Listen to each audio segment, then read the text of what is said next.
Good morning, America. Today we are here at Bare Beauty Advanced Skincare located in Newport News, Virginia. Today we're going to be going over a male medium depth chemical peel using a cosmetic Jessner peel. So first what we're going to basically do is degrease his skin. So we're going to do 2 cleanses. This is basically the use of salicylic acid. And usually with men, you want to make sure that you shave 2 days before you actually get your procedure done so that your skin won't be so raw.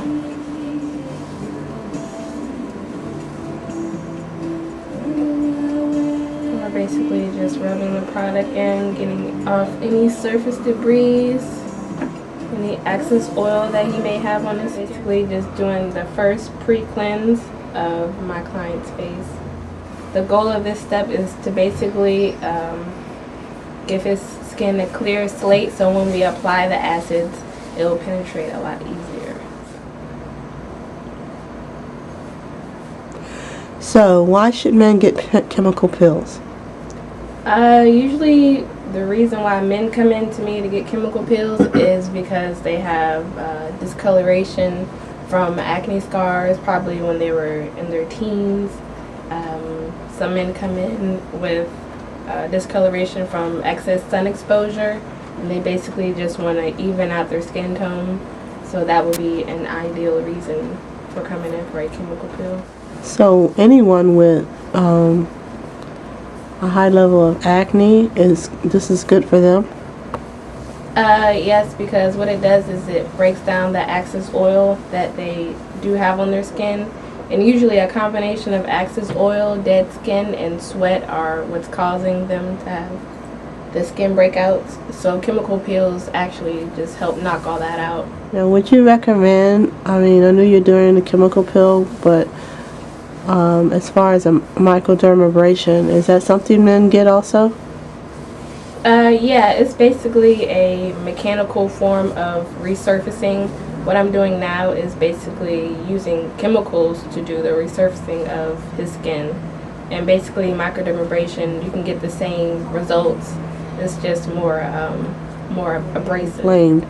Would this cause any hair follicles to inflame? No, basically with the salicylic acid, it's going to help fight off any bacteria that's inside of the hair follicle or the hair pore. So you won't run into any inflammation or anything of that matter.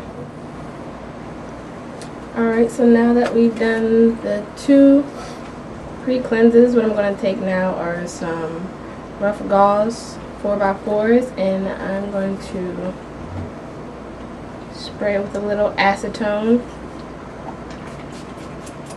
Now what acetone does is basically strips the skin of any oil that may be on the surface. Is it a very painful treatment? I don't want to say painful. It is a sensation, kind of like little tiny bee stings. It only lasts for about less than a minute. But it's definitely nothing that you can't handle.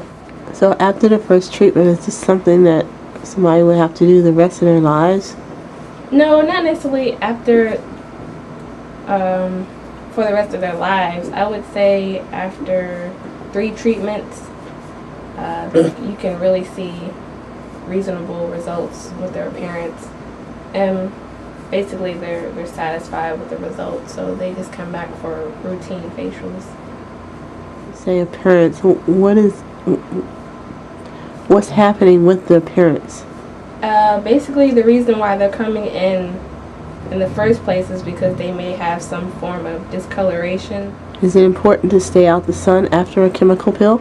It is very important to stay out of the sun.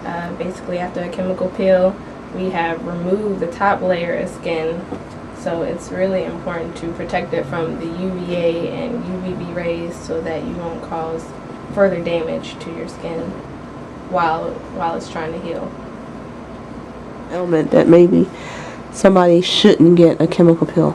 There are a few contraindications, like you stated, people with diabetes, people that have HIV/AIDS, depressed immune systems, women who are pregnant, breastfeeding.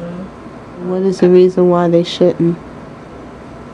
Because the chemicals can actually penetrate into their bloodstream, and if they have a scar on their face, they might not heal as fast as someone that has a healthy immune system. Alright, so now we're just going to start with the application of the forehead with the Jesner peel, and we're just going to basically trickle it down to his cheeks. And finish it off on the other side. And just get some on his nose. Is there any tingling, Chevin? Yes. From a scale of 1 to 10, where are you? 1 being the least and 10 being the most extreme.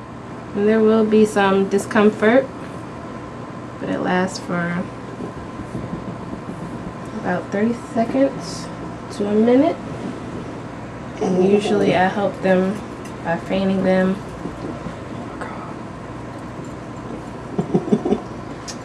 And usually I'll have some cool compresses to apply to their face after a minute on his forehead that there's some frosting. Let me just apply the compresses.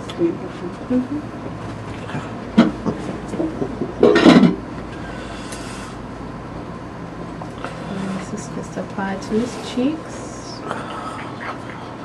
No.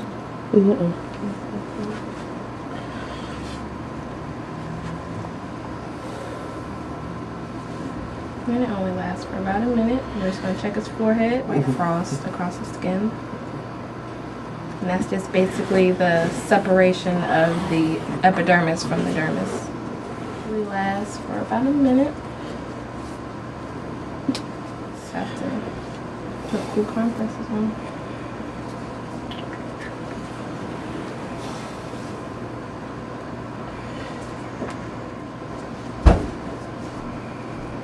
Peel penetrated really well.